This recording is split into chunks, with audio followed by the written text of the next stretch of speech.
everybody. Welcome back to my channel. Welcome if you are new here.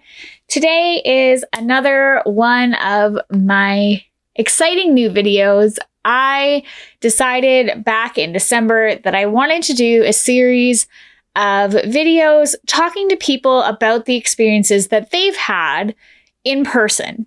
And so I went on Facebook and I posted out to the world saying that I would really love to interview people in my hometown and just talk to them about the experiences that they have had in their life, whether it was here in the Yukon or somewhere else. And surprisingly enough, after weeding through everybody, I did find quite a few people who were interested in being on camera.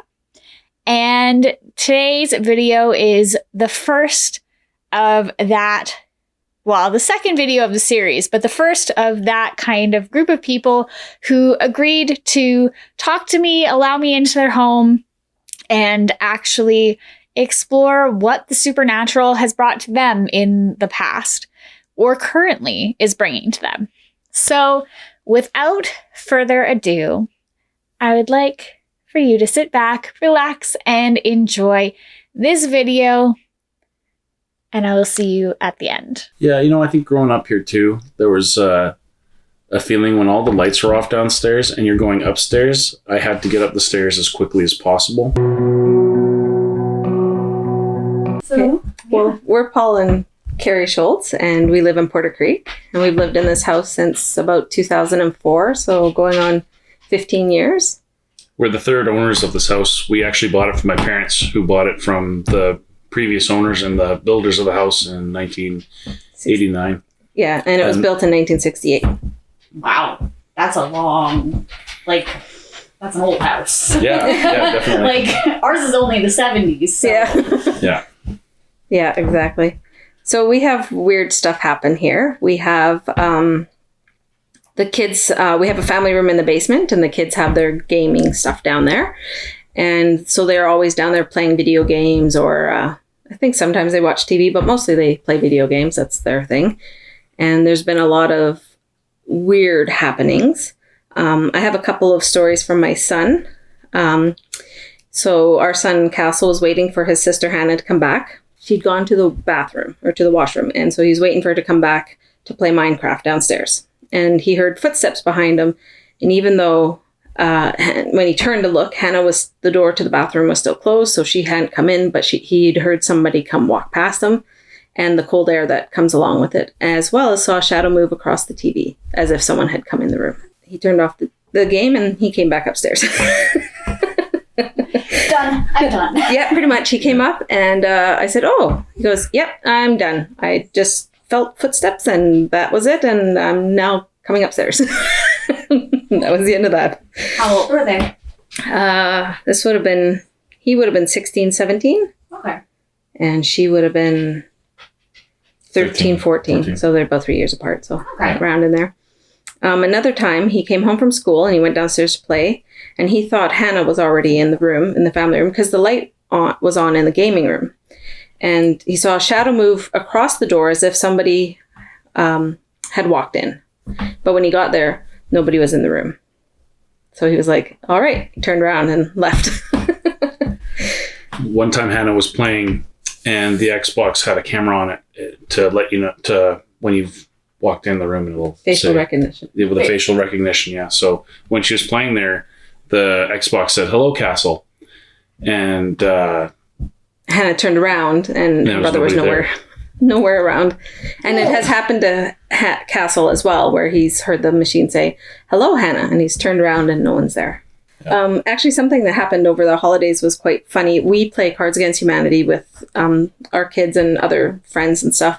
And we always do an extra pile, which is just a random, we call it the random pile, but we name it Daniel's pile because we call our whatever is in our house Daniel. We'll say, "Daniel, stop being silly."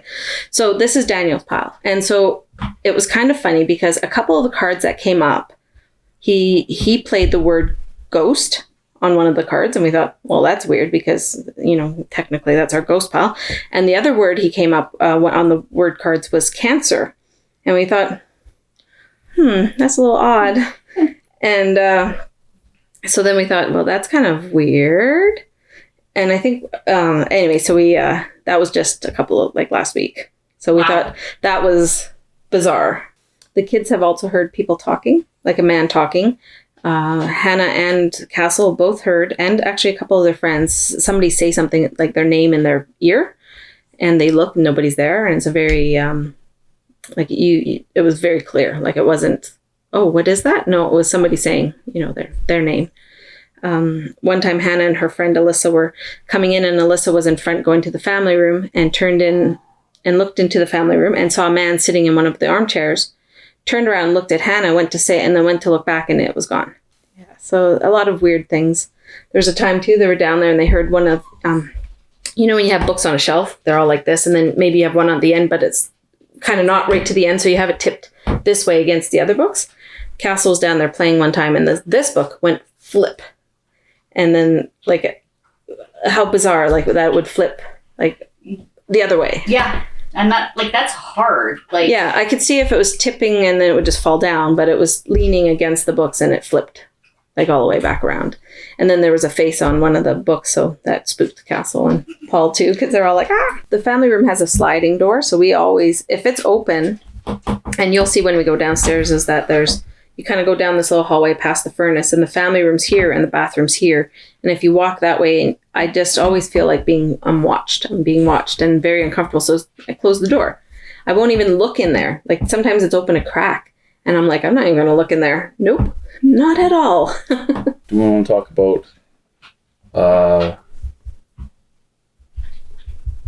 Nancy and how she felt it was creepy down there too? Yeah. Yeah, so Paul's sister, who also lived in this house when he was a child, always found the family room spooky, would hear voices upstairs, which the kids do up here. So it's not just us.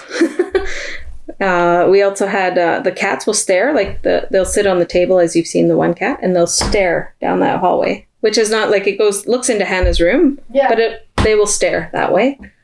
We sleep beneath the living room. Over here. And oftentimes we'll hear somebody walking in the living room at night, like after it's 11 o'clock at night type thing. We're just about to go to bed, and we'll hear, because the floors are, they're old and old yeah, house, old floors. Yeah. So we'll hear that, and I'll come upstairs to see why the kids are up and in the living room, and they'll both been in bed, and no one's been up, and the cats aren't walking, or the dogs or anything like that. So the dogs go to bed with us, so they're not going to get up. And even when we hear weird sounds, they stay in bed because they're like, we're not going up there. Okay, thank you. And there's a different sound too with the cats. The cats are, when they're in there, they wrestle, so they roll around. So you hear this thump, thump, thump, thump, thump, like that, not a footsteps walking from. It sounds like walking from here to the window to look out the window is what it sounds like. Yeah. Well, and I mean, when you've been here for so long, like growing up here and then being here, and that whole progression, like, when people are headed to certain parts of the house, like, it's not just like, oh, okay, there's some random like noise. Like, you can tell when it's a definite, like, a pathway, right? Yeah, definitely. Very much. Yeah. And I did he kind of doesn't believe it, but I have done video downstairs, and you'll see like a white orbs. He thinks it might be dust, but I don't know. Sometimes it's dust, but when it comes flying at eye level out, one piece. Yeah. And at one time I was filming, and I could see something come flying like this, and then I saw it flip back in. Like, I'm like, that's kind of... It's bizarre. I mean, dust floats, right? And it flutters like and this. You can see the light through it. And yeah, it's just weird. Yeah.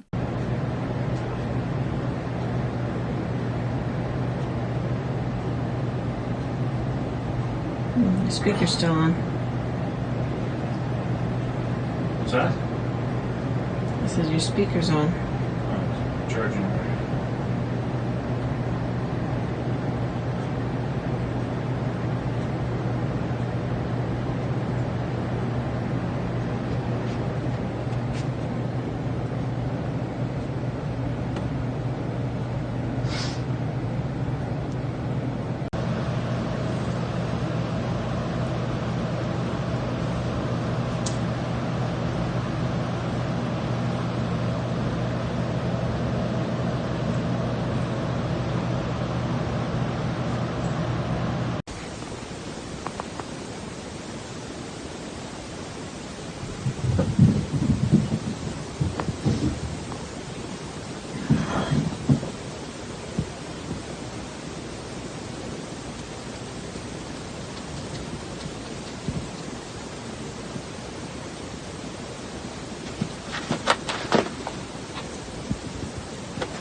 God, there's a lot of stuff coming in.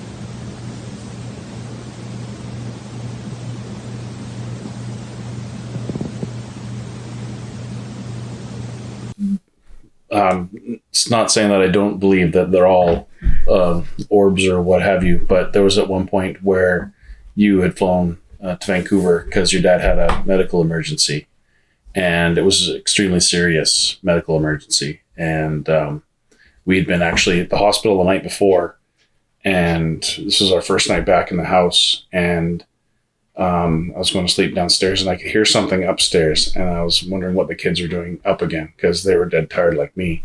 And I came up the stairs, and a ball of light had come out of the living room and disappeared in front of the fridge.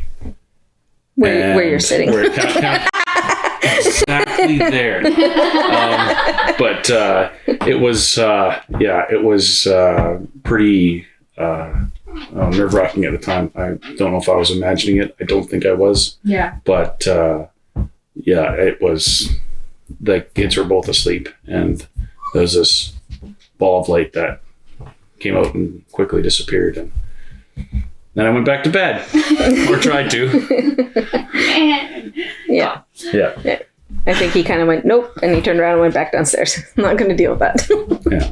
I know that Hannah and her friends were trying on clothes in her room, and they were taking pictures, silly pictures. And in one of them, there's a big orb. I can't, I think it was taken on Snapchat though. So I don't think she has the picture anymore because I asked her about it. So we have this little plastic BB-8, those little plastic toys, right?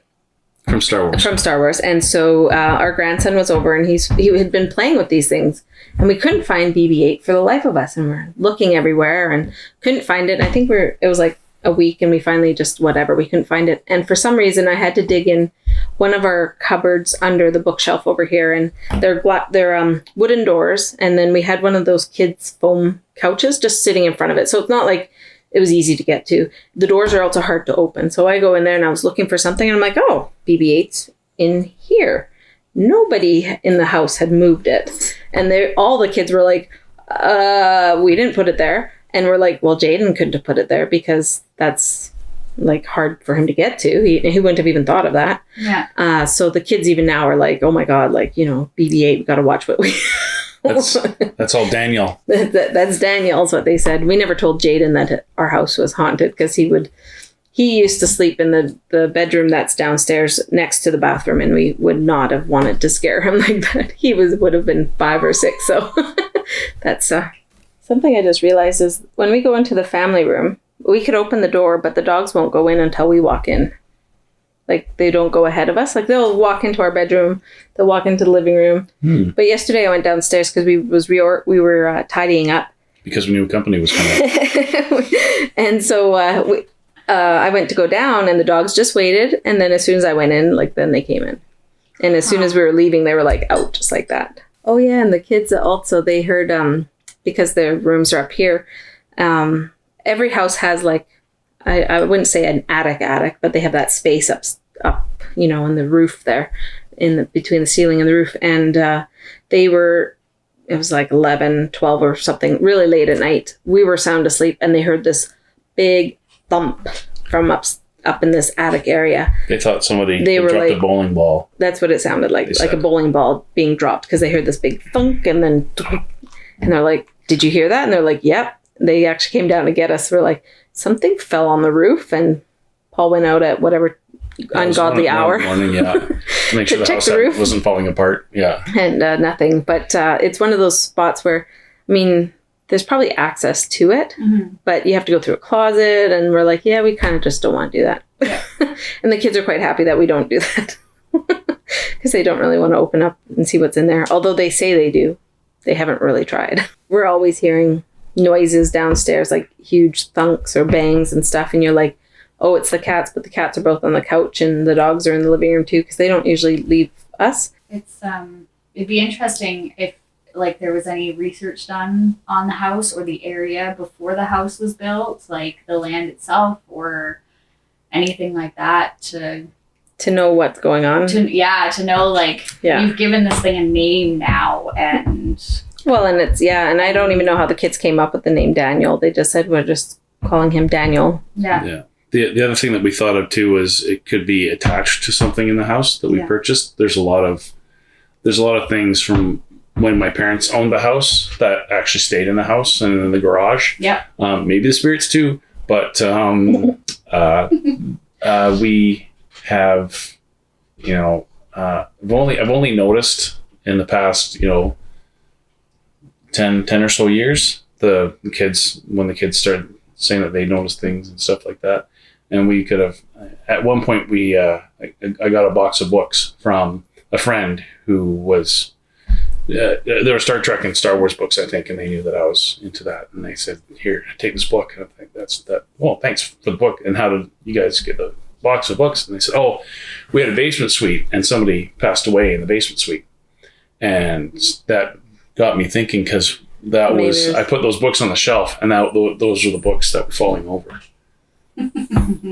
But it's also, when you moved into this house when you were younger, you were 13. Yeah. And your sister would have been only 11. Mm-hmm. Our kids were, when we moved into the house, Hannah was 3.